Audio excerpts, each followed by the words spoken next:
Salut à tous, bienvenue dans le Mag de l'Auto, votre rendez-vous d'actualité automobile au quotidien. Ravi de vous retrouver en ce vendredi 26 août 2016. Vos réactions avec le hashtag MagAuto16, ça se passe sur Twitter, sur Facebook et sur Google+. Et tout de suite, voici ce qui vous attend dans cette nouvelle édition du Mag de l'Auto en ce vendredi 26 août 2016. Dans le flash de l'automobile, beaucoup d'actu. Aujourd'hui, je vais vous parler entre autres de l'auto qui devait être la version Caterham de l'Alpine. Son nom, la Caterham C120. Alors, à quoi devait ressembler la version Caterham de l'Alpine? La réponse est dans quelques instants. Dans le flash de l'automobile, toujours, on va parler de Bugatti avec la marque française qui pourrait passer à l'hybridation sa toute dernière auto, la Chiron. Mais une autre actu également que nous avons de Bugatti, c'est que la Bugatti Vision Gran Turismo, qui servait un peu de teaser pour la Chiron, elle pourrait être produite en petite série, voire même en version de compétition. On y revient sur cette actu dans un instant dans le flash de l'automobile. Je vous présenterai également le programme de Suzuki pour le prochain mondial de Paris. Et oui, ça y est, c'est officiel, Suzuki a présenté son programme. Au programme, deux nouveautés présentées sur le mondial de Paris 2016 et une nouveauté qui est encore incertaine. Le programme Suzuki, c'est donc dans un instant pour le flash de l'automobile en ce vendredi. Dans le flash de l'automobile, je vais vous parler du Nissan Kicks. Vous le connaissez pas, normalement le Nissan Kicks. En fait, le Nissan Kicks, c'est un SUV urbain, c'est le Nissan Juke, mais un peu plus pour l'Argentine, etc., le Brésil, etc. Nissan a commencé sa production, on y revient dans un instant. Dans l'actualité également, je vais vous parler du futur Audi Q4 qui pourrait être un Audi TT au sur-pattes. Il était attendu à l'origine en 2019, il aurait un an de retard vu qu'il ne serait pas prévu avant 2020. Dans l'actualité également, on va parler d'une supercar, son nom l'AM RB001, une supercar faite par Aston Martin pour les lettres AM et RB, c'est l'écurie de Formule 1 Red Bull. Et cette auto, cette supercar pourrait, tout comme la Bugatti Chiron qui pourrait être l'une de ses concurrentes, eh bien elle pourra aussi passer vers l'hybridation. On y revient dans quelques instants dans le flash de l'automobile. Toujours dans l'actu auto, je vous parlerai de Audi qui pourrait proposer une version cross de sa RS6 Avant. Et oui, une version super sportive au sur-pattes. On y revient dans quelques instants. Toujours dans l'actualité, je vais vous parler de Seat qui pourrait proposer une version Cupra de son ATK, mais attention, pas avant fin 2017. Et oui, il faudra attendre un petit peu avant d'avoir un Cupra super sportif. Enfin super sportif, un Cupra sportif en tout cas. Et on va rester dans le monde du sport pour l'essai du jour, vu que je vous propose un comeback. C'est celui de la Honda NSX. Et oui, on a longtemps attendu, ça y est, sa commercialisation va commencer dans quelques semaines. On l'a testé pour vous, plutôt Autodéclic l'a testé pour vous, le test en fin d'émission. Nous sommes donc le vendredi 26 août 2016, un bon programme vous attend, vous l'aurez compris, et donc tout de suite on ne perd pas une seconde supplémentaire, c'est l'heure du flash de l'automobile, on s'informe en quelques minutes.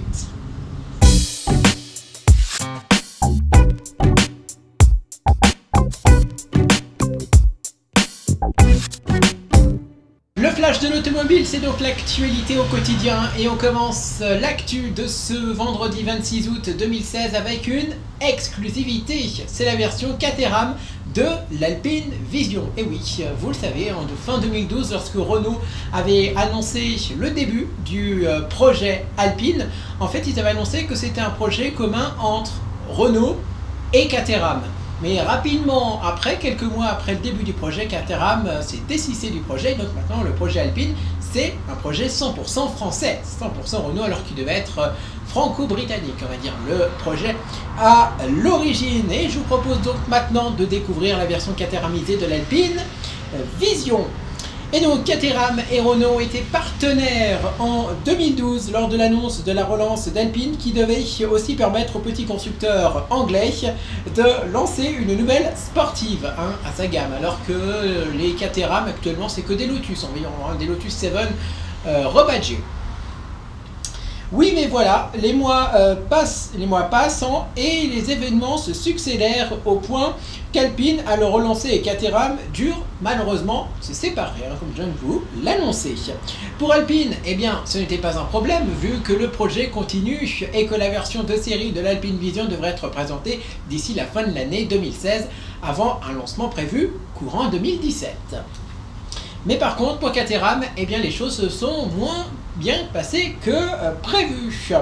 Et ce fut donc la fin brutale pour Caterham de ce projet qui a déjà été concrétisé par un concept. Et ce concept, le voici, vous le voyez actuellement à l'image. Il s'appelle, il a deux noms, en fait, c'est CT02 ou encore C120. Et il est officiellement dévoilé donc par Caterham qui montre les prémices de ce qui aurait pu être la nouvelle Caterham, l'Alpine version Caterham.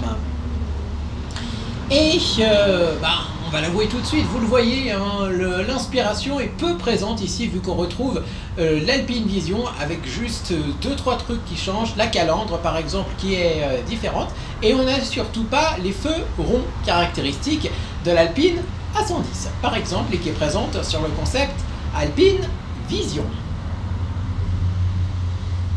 La touche britannique est donc bien difficile à percevoir et si on vous avait dit 10 ans en arrière de quel constructeur était le fruit de ce travail, vous auriez certainement répondu tout sauf Caterham, c'est normal. Le plus intéressant dans tout cela est que chez Caterham on explique que ce travail n'a pas été vain et que le projet pourra aller jusqu'au bout. Le projet, apparemment chez Caterham ils y croient encore au projet Alpine, mais malheureusement la marque s'est désistée du projet, je vous l'ai dit. Donc on va dire c'est un projet qui ne verra malheureusement jamais le jour, à part ce concept. Il y a juste un concept, un modèle unique qui a vu le jour, c'est le modèle que vous avez actuellement sous les yeux. Il reste maintenant à savoir si Caterham en a vraiment les moyens et si nous retrouverons, comme sur les autres produits du constructeur, un moteur Ford. Et oui, parce que pour l'instant on n'a pas la motorisation. Est-ce que ce concept est équipé d'un moteur ou pas? Eh bien on n'a pas la réponse. En tout cas vous venez de découvrir la Caterham C120 qui est la version caterhamisée donc de l'Alpine Vision. Et je rappelle les infos sur l'Alpine Vision. La version de série serait attendue d'ici la fin de l'année 2016. Non, elle ne sera pas au Mondial de Paris. Alpine est l'une des marques absentes du Mondial de Paris. Mais elle devrait profiter d'un événement un peu comme la présentation du concept Alpine Vision qui avait été présenté à la mi-février 2016 à Monaco. Souvenez-vous, lors d'un grand événement, il y avait plein d'Alpine, etc. Et donc peut-être que Alpine, que Renault va profiter d'un autre événement de ce genre pour dévoiler la version de série de l'Alpine Vision qui pourrait s'appeler l'Alpine A120. Voilà pourquoi cette Caterham s'appelait la Caterham C120, tout simplement parce que la version de série de l'Alpine Vision pourrait porter le nom de A120. Et le lancement donc de cette Alpine Vision de série qu'on pourrait appeler A120, elle serait prévue, le lancement prévu courant 2017. Voilà, c'est les dernières infos que nous avons à propos du projet Alpine. Dans le reste de l'actualité automobile, maintenant, il est temps que je vous annonce le programme de Suzuki pour le Mondial de Paris édition 2016. Et oui, le Mondial de Paris approche à grands pas, j'y arrive.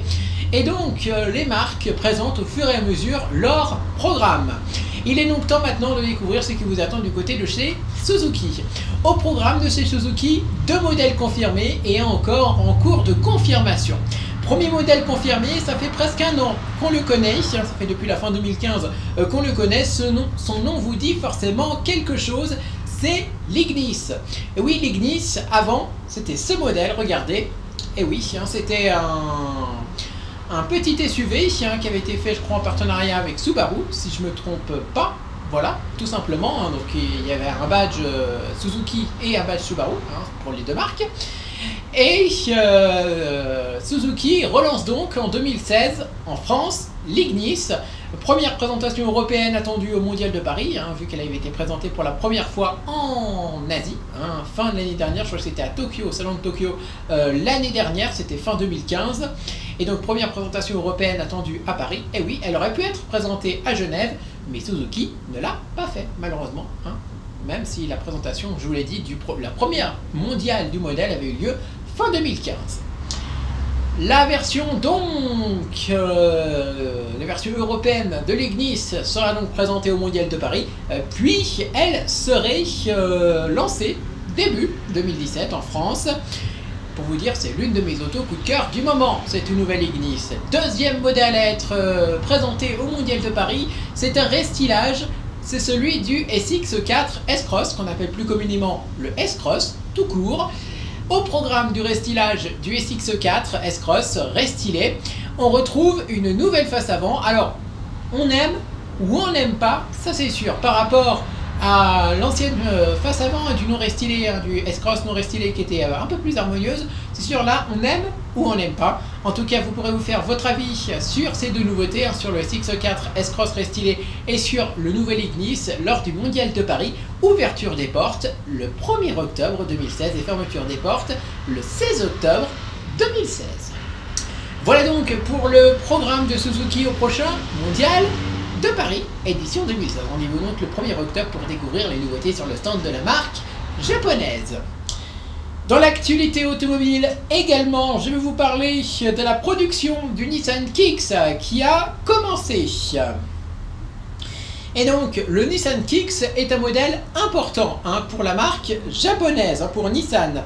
Et ce n'est pas parce qu'il nous concerne que de loin, pour le moment, que nous nous y intéressons pas. Et donc, la production du Nissan Kicks a débuté au Mexique, très précisément dans l'usine, je vais essayer de prononcer le nom de la ville, mais ça va pas être évident, dans l'usine d'Aguascalientes, voilà, en tout cas dans une usine mexicaine, voilà, on va rester sur une précision comme ça, comme convenu. Et c'est début septembre, comme prévu, que les premiers exemplaires arriveront sur le marché, que la commercialisation donc débutera et que les premières livraisons auront lieu. Et ce véhicule est fondamental pour la marque japonaise en Amérique centrale et en Amérique du Sud, puisque le Brésil, production et commercialisation, est aussi au programme du crossover. Le Nissan Kicks doit également faire son arrivée en Inde dès début 2017. Dès 2017, exactement, dès l'an prochain. En fait, la vocation de ce véhicule est mondiale, que sa production ait débuté constitue donc un petit événement, d'autant que les ventes seront loin d'être anecdotiques, que l'apparition de ce véhicule aura des conséquences prochaines sur les Nissan vendus en Europe et qu'avec lui, l'alliance Renault-Nissan compte bien renforcer ses positions. Voilà donc pour cette info, le Nissan Kicks vient de débuter sa production, la commercialisation va donc bientôt débuter pour le crossover japonais.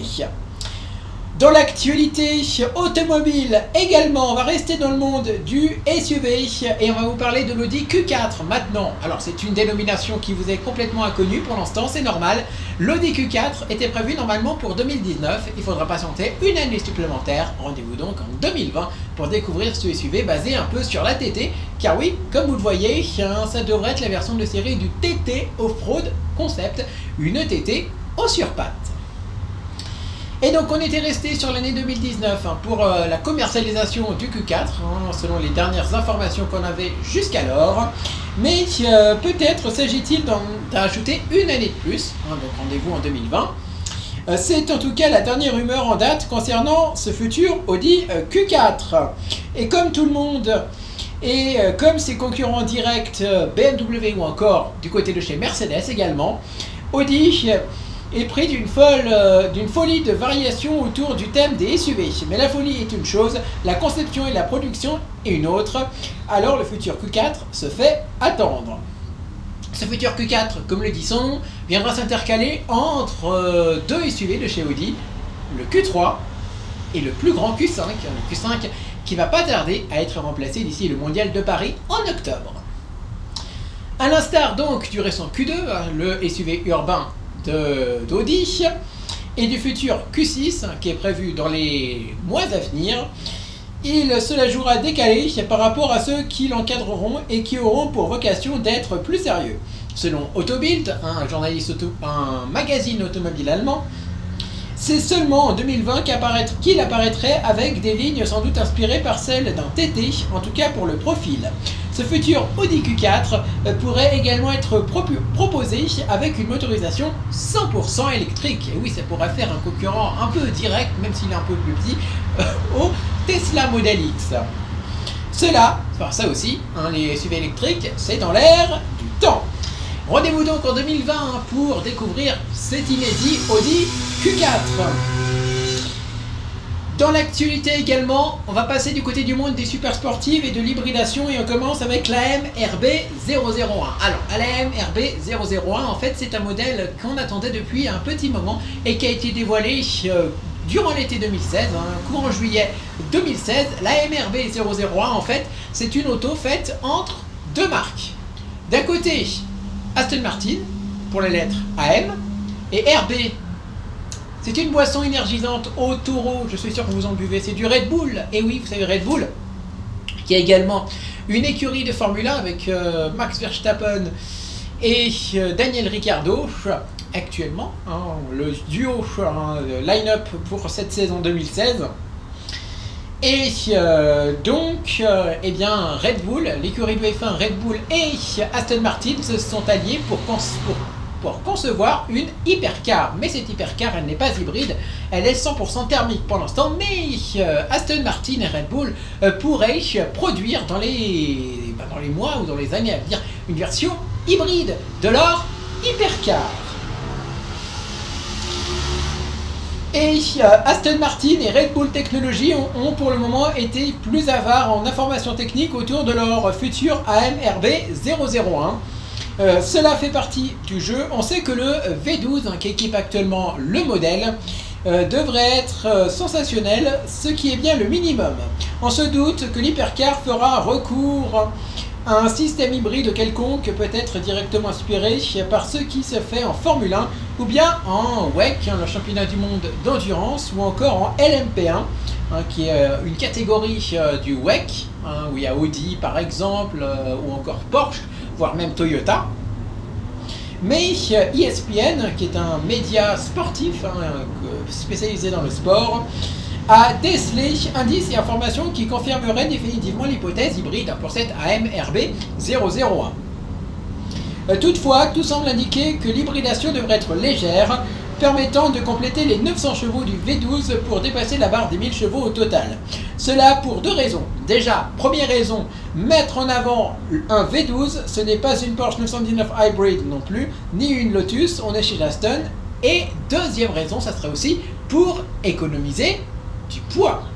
Rendez-vous donc très prochainement peut-être pour découvrir une version hybride et surtout écologique un peu, on va dire, de l'environnement de cette AMRB001, une hypercar autrichienne pour Red Bull, mais aussi anglaise, anglo-autrichienne, on va dire ça comme ça. On reste dans le monde des hypercars et on reste dans le monde de l'hybride. Et oui, car Aston Martin ne devrait pas être la seule marque qui devrait proposer bientôt, donc avec la MRB001, une hypercar hybride. Et bien non, on va se tourner vers la dernière hypercar de Bugatti. Elle a été présentée au mois de mars dernier au salon de Genève. C'est la remplaçante de la Veyron. Son nom, la Chiron. Vous savez, la Chiron inspirée du concept car Vision Gran Turismo. D'ailleurs, on en reparlera dans quelques instants du concept car Vision Gran Turismo. Et Bugatti qui pourrait également, tout comme Aston Martin, proposer donc une version hybride de sa Chiron. Et c'est Volkswagen Durheimer qui vient de remettre l'idée d'une Chiron hybride sur la table. Avant même que la firme de Molsheim ne lève le voile sur la Chiron, que toutes les rumeurs mécaniques avaient circulé sur la fiche technique de celle-ci, stricte motorisation thermique, on pensait aussi que ça allait être une motorisation électrique, ou encore hybride, voire même hybride rechargeable. Finalement, les équipes poussaient le W16 dans un autre univers, un W16 8 litres suralimenté par 4 turbos pour dégoupiller une cavalerie de 1500 chevaux, c'est quand même plus que la Veyron, et 1600 Nm. C'est simplement des chiffres hallucinants. 1500 chevaux et un poids contenu sous les 2 tonnes pour cette Bugatti Chiron, pour une hypercar hors norme à tous les niveaux, production, performance, tarif, etc. De quoi remettre l'église au milieu du village et franchir un pas supplémentaire par rapport à l'auto qu'elle remplace, la Bugatti Veyron. Et l'avenir pour la Chiron? Eh bien, selon Wolfgang Durheimer, un recours à l'hybridation demeure une solution technique envisagée et sur laquelle certaines équipes planchent. Une hybridation qui serait plus ou moins légère, dont le cahier des charges sera centré sur une donnée fondamentale, passer un autre palier en termes de performance pour cette Chiron. Passer un palier en termes de performance, oui, il n'est pas franchement et fondamentalement question de gratter un peu mieux sur les plans de la consommation et des émissions. À voir alors où Bugatti entend placer la barre, quand la Chiron, déjà écoulée à 200 unités, vient taquiner les 420 km/h quand même en vitesse de pointe. En vitesse de pointe bridée, je précise, électroniquement, et surtout la Chiron qui passe actuellement le 0 à 100 km/h en moins de 2,5 secondes, passe de 0 à 200 km/h en 6,5 secondes et exige 13,6 secondes pour afficher 300 km/h. Et si finalement une piste technique pour cette option était à aller chercher du côté du concept Asterion et de son groupe hybride rechargeable, déjà plus performante que les McLaren P1, Ferrari, la Ferrari, Porsche 918 Speeder, cette autre Chiron plus ou moins hybridée marquerait plus encore son territoire et son positionnement hors concours. Wolfgang Durheimer précise que les plans sont sur la table, à suivre avec intérêt. Et rendez-vous dans quelques instants dans le Mac de l'auto pour découvrir les scènes non pas d'une Chiron mais bien de la Honda NSX. Alors pourquoi je vous en parle maintenant? Parce que la Honda NSX est également un coupé hybride, on en reparle dans un instant. Dans l'actualité également, on reste du côté de chez Bugatti. Et oui, j'ai une autre info pour vous du côté de chez Bugatti, deux infos pour le prix d'une. On va parler du concept un peu qui a servi de base à la Chiron, c'est le concept Vision Gran Turismo, que vous pouvez donc conduire virtuellement dans le jeu Gran Turismo sur PS3. Et la Bugatti Vision Gran Turismo, qui est actuellement modèle unique, elle pourrait être produite en petite série, voire même en version de compétition. La Bugatti Chiron est à nouveau donc à la base de nombre de rumeurs. Sans doute pourrait-elle à terme souffrir quelques hybridations, mais d'autres aventures l'attendraient, peut-être aussi au tournant. Le site d'Actu Auto Carscoop rapporte que la Vision Gran Turismo, hit de jeux vidéo et de salon, pourrait faire l'objet d'une production confidentielle limitée à seulement 20 exemplaires. Et oui, c'est une toute petite production. Sans doute, et pour satisfaire l'intérêt de quelques collectionneurs ou clients et pour entrer dans la compétition que se livrent les Ferrari, Porsche, Aston Martin ou encore McLaren pour les productions minimales. De compétition, il pourrait être également question sur piste. Puisque la même source, donc toujours Carscoop, évoque l'engagement d'une Vision GT aux 24 heures du Mans d'ici 5 ans. Et oui, on pourrait donc retrouver la Vision Gran Turismo sur le circuit de la Sarthe et sur la mythique épreuve des 24 heures du Mans d'ici, allez, 2021. En l'état actuel de la réglementation, on voit cependant mal comment, à moins que l'obtention du garage 56 ne vienne à la rescousse. Après tout, le groupe Volkswagen est un très bon client de l'ACO, l'Automobile Club de l'Ouest, qui est l'organisateur des 24 heures du Mans chaque année. On reste dans le flash de l'auto et toujours dans l'actualité automobile du sport maintenant. On va parler de la Audi RS6 Avant qui pourrait être une voiture des champs. Bah oui, vous connaissez un peu la Audi A6 Allroad qui est la 6 Break version baroudeuse, version tout chemin. Et bien en fait la version Allroad de l'Audi A6, elle pourrait, comment vous dire, prendre quelques hormones, prendre un peu de puissance, prendre un peu de muscle et devenir sportive, car ça serait bien non pas la S6 Allroad qui serait prévue, mais bien la RS6 Avant Allroad du sport baroudeur. Oui, c'est possible, je vous en dis plus. Et donc, le super baroudeur sportif s'annonce, champ du signe haute performance dans les cartons. Et l'idée d'une Audi RS6 Avant Allroad n'est pas nouvelle du côté de la marque Ozano. En fin d'année dernière, de premiers bruits de couloir faisaient surface et la rumeur s'amplifiait ces derniers mois.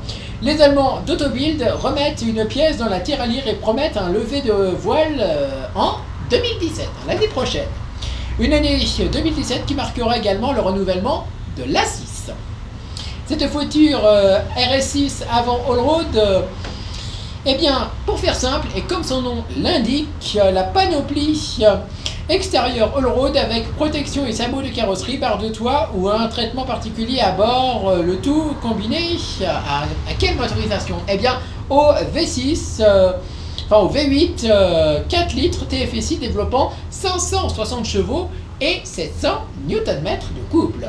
À moins que chez Audi on pousse la coquetterie un cran plus haut avec un autre moteur, le V8 4 litres TFSI biturbo à 605 chevaux et jusqu'à 750 Nm, un celle qui équipe actuellement la RS6 avant performance. 560 chevaux ou 605 chevaux sous le pied, de quoi offrir le break baroudeur ultime marquant la fin de carrière de l'auto. Et une version qui serait peut-être réservée à la Chine, c'est pas évident à savoir pour l'instant, laquelle ne s'échangerait évidemment pas contre 3 francs 6 sous. Au catalogue, la RS6 Avant réclame un investissement minimal à environ 125 000 € actuellement, quand la RS6 Avant Performance s'échange contre un minimum de 133 000 € environ. Clairement, on se rapprochera plus encore de quelques 150 000 € avec cette version baroudeuse de l'Audi RS6 Avant. Vous savez tout donc sur cette future RS6 Avant qui pourrait arriver en 2017, l'an prochain.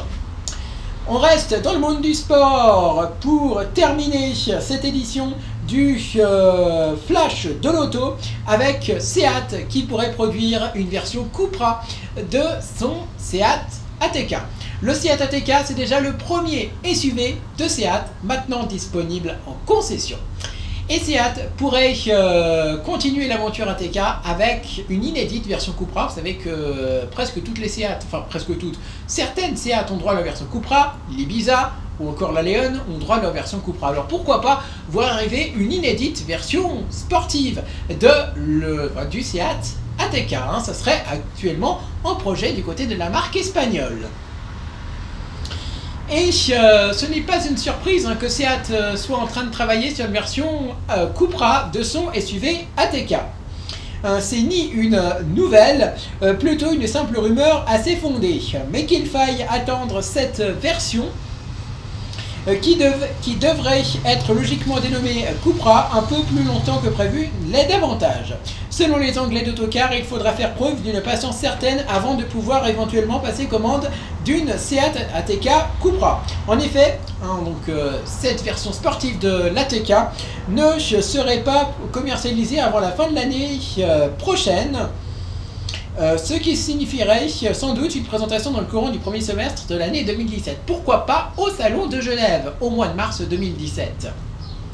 En même temps, c'est relativement logique. Seat a tout intérêt à écouler en premier lieu des versions grand public de son ATK. Il sera toujours de flatter l'image de l'ATK plus tard, lorsque les ventes peut-être commenceront à fléchir ou qu'aucun petit coup de boost marketing sera le bienvenu. Voilà donc pour l'actualité automobile riche de ce vendredi 26 août 2016. Et oui, on termine la semaine avec beaucoup d'actu, mais la semaine prochaine, je vous le dis, on sera là la semaine prochaine et on commencera fort la semaine prochaine, je peux vous le promettre. Allez, tout de suite, on termine comme chaque émission avec un essai du jour, et c'est un coupé hybride qu'on vous teste ce vendredi.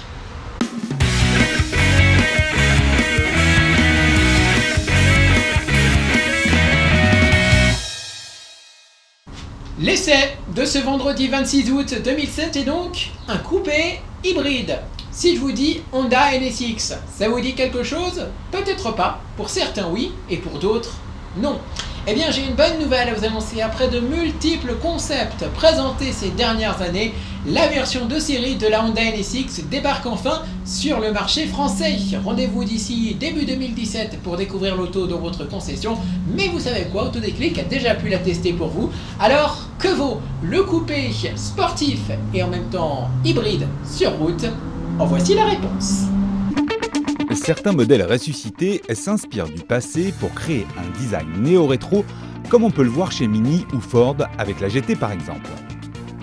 Ici, Honda n'a rien retenu de flagrant de la NSX du siècle dernier, pour nous proposer une toute nouvelle création dont certains lui trouveront de faux airs de R8 à la sauce soja.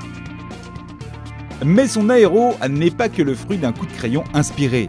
La NSX se passe en effet de tout aileron pelle à tarte grâce à un flux d'air guidé du nez vers les passages de roues, puis des flancs vers le moteur, et c'est même ce même air qui vient le refroidir qui sera ensuite propulsé via de très fines ouvertures au-dessus des optiques arrière, générant ainsi de la pluie. Fascinant. À bord, Honda a voulu un habitacle simple et lisible. La console centrale n'est occupée principalement que de la commande de boîte par exemple. Mais on apprécie surtout la position de conduite, avec d'une part un volant où le bout des doigts des mains posés à 9h15 viennent se loger dans un renfoncement, évitant ainsi cette impression de tenir une assiette, et d'autre part l'utilisation d'acier à résistance extrême qui ont permis de dessiner des piliers A plus fins qu'à l'accoutumée. En plus d'une planche de bord basse et d'un volant à double méplat, la visibilité à bord est bien plus dégagée que tout ce qu'on a pu voir chez la concurrence jusqu'à présent. L'architecture moteur de la nouvelle NSX n'est pas commune. En plus du nouveau bloc V6 3,5 litres biturbo fort de 507 chevaux, la japonaise dispose de 3 moteurs électriques complémentaires. Un premier, niché entre le V6 et la boîte de vitesse, ajoute 43 chevaux et s'occupe également de maintenir un état de charge minimal des batteries. Les deux autres, forts de 37 chevaux chacun, sont dédiés quant à eux à déployer du couple ou de la décélération dans chaque roue avant de façon indépendante. La combinaison des puissances thermiques et électriques permet d'offrir 581 chevaux sans le moindre temps de réponse des turbos et autres lenteurs à bas régime. C'est en matière de comportement que l'hybridation de la NSX est probablement la plus étonnante. Alors que nombre de constructeurs misent aujourd'hui sur un train arrière directionnel pour aider à pivoter dans les courbes serrées, la NSX dispose donc de moteurs électriques à l'avant qui vont, dès les premiers degrés de volant visant un point de corde, appliquer un frein moteur intérieur au virage pour inscrire plus franchement l'auto. C'est un peu déroutant, au point même de se retrouver parfois trop tôt sur la corde. Il faut s'y habituer. Mais au bout du compte, c'est une vraie direction de karting dont est équipée la NSX. À tel point qu'il n'est pas nécessaire de lâcher les mains du volant calé à 9h15, et ce, même en épin. Une fois au cœur du virage, la NSX se transformera en une sorte de traction démoniaque puisque le train avant fera tout son possible pour conserver 100% du pouvoir directionnel, même avec du sous-virage. En sortie, cette même technologie donne tout ce qu'elle peut en couple et puissance, permettant ainsi de réaccélérer particulièrement tôt. Honda a recherché un maximum de polyvalence à travers 4 modes de conduite, la montrant ainsi autant sous les traits d'une GT confortable que d'une sportive rigide et sensible. Dans tous les cas, la NSX nous a toutefois semblé typée légèrement plus souple que ses concurrentes. Mais au final, l'hybridation intelligente, offrant un large panel de tempéraments, ne rend pas pour autant la NSX plus polyvalente qu'une 911 ou une R8 d'aujourd'hui, à l'exception près du mode tout électrique si vertueux. Ces vocalises en décevront aussi sûrement certains, mais en matière de sensations, la japonaise fait honneur à la réputation du constructeur grâce à son agilité gérée par les moteurs électriques avant. À 181 500 €, la Honda NSX fait forcément payer son haut degré de technologie comparé aux 169 600 demandés pour une Audi R8 V10 ou aux 177 695 € d'une Porsche 911 Turbo. J'étais ravi de vous présenter le Mac de l'auto encore une fois ce vendredi 26 août 2016. Ravi d'avoir été avec vous. On se retrouve en pleine forme lundi dans l'après-midi pour une toute nouvelle semaine de débrief. La dernière, eh oui, ce sera la dernière parce que le lundi d'après, je recommencerai les cours le 5 septembre exactement. Donc à partir du 5 septembre, on se retrouvera mais plus épisodiquement, voilà, plus rarement on va dire, uniquement avec des émissions spéciales. Par exemple pour le mondial de Paris, comme je vous l'ai déjà annoncé hier. Merci à tous donc d'avoir été avec nous. Vos réactions toujours avec le hashtag Magoto16. Ça se passe sur Twitter, sur Facebook. et sur Google+. Un dernier mot télé maintenant, car ce soir c'est l'événement. 20h55, c'est le lancement de Koh-Lanta, l'île au trésor tournée au Cambodge. Et à 23h25, là c'est un autre événement qui commence, un événement qui va durer plusieurs semaines, tout comme Koh-Lanta, et qui arrive dès ce soir, 23h25, en direct avec Christophe Beaugrand sur TF1. C'est la 10e saison de Secret Story avec des énormes secrets jamais vus dans Secret Story. Voilà, c'est tout ce que je peux vous dire pour l'instant. Rendez-vous donc à 23h25 pour le prime de lancement. Et ensuite, rendez-vous à 18h40 tous les jours, du lundi au vendredi sur NT1. Et le prime hebdo, ce sera plus sur TF1, ce sera sur NT1. Rendez-vous à 20h55 tous les jeudis pour l'hebdo. Merci à tous donc d'avoir regardez ce nouveau Mike de l'Auto. Moi je vous souhaite un excellent week-end à toutes et à tous.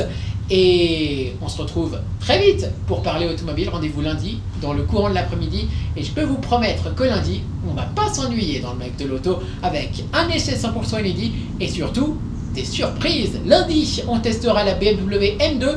Et oui, la série 2 qui se veut sportive. Et oui, c'est possible. On la testera lundi dans le Mike de l'Auto. Bon week-end à lundi. Salut à tous!